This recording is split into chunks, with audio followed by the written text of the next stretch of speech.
میں doctor Fahima, Marwari college Karachi, intermediate women section.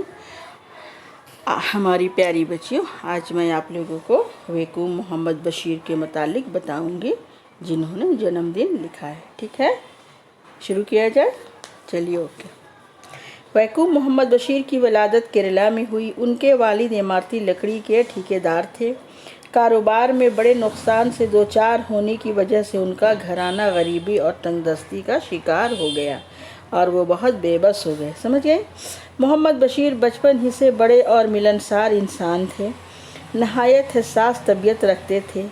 10-11 برس کی عمر میں وہ آزادی کی تحریک میں شامل ہو گئے۔ اس کی وجہ سے انہیں اسکول چھوڑنا پڑا۔ رفتہ رفتہ ان کی سیاسی اور انقلابی سرگرمیاں اتنی بڑھ گئیں کہ ان کی وجہ سے انہیں کیرلا بھی چھوڑنا پڑا۔ سمجھ گئیں؟ انہیں رفتہ رفتہ یقین ہوتا گیا کہ زندگی اپنی رنگا رنگی کے باوجود دنیا میں ہر جگہ ایک جیسی ہوتی ہے۔ ہر فرد اپنی پیدائش اور موت کے درمیانی وقفے کو کسی نہ کسی طور گزار دینے کی جدوجہد میں مصروف رہتا ہے، یا خوشی خوشی گزارے، یا بدحالی میں گزارے، یا تنگ دستی میں گزارے، مگر زندگی گزار ہی دیتا ہے۔ سمجھ گئیں؟ محمد بشیر نے 1937 کے آس پاس لکھنا شروع کیا۔ اس وقت ان کی عمر 27 سال تھی اور زندگی کا جو وسیع اور رنگا رنگ تجربہ حاصل کر چکے تھے، اس سے بہت کم لوگ گزرے تھے۔ دراصل یہی تجربات بشیر کی زندگی کے قیمتی سرمایے کی حیثیت رکھتے تھے۔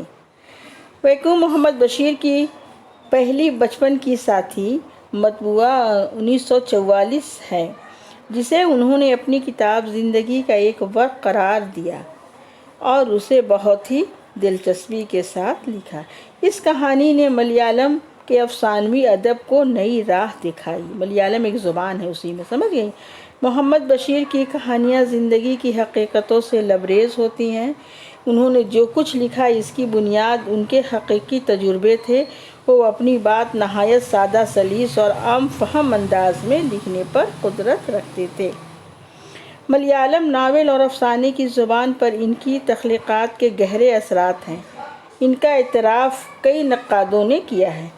ویکوم محمد بشیر کو ان کی ادبی خدمات کے پیش نظر کئی انعامات اور اعزازات سے نوازا گیا۔ 1970 میں ساہتیہ اکیڈمی کی فیلوشپ ملی۔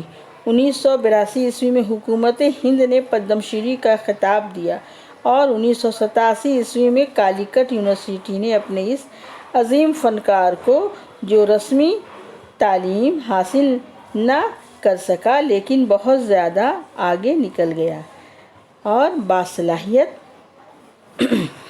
اپنے لکھنے پڑھنے میں درس تدریس میں ثابت قدم ہوا، ڈاکٹر آف لیٹرز کی اعزازی سند بھی انہیں عطا کی گئی اور اس میں انہوں نے بہت زیادہ کامیابی حاصل کی۔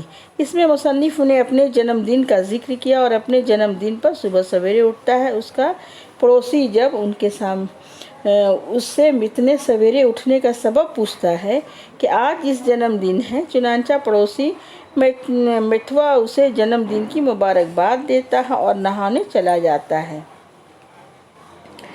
سمجھ گئے؟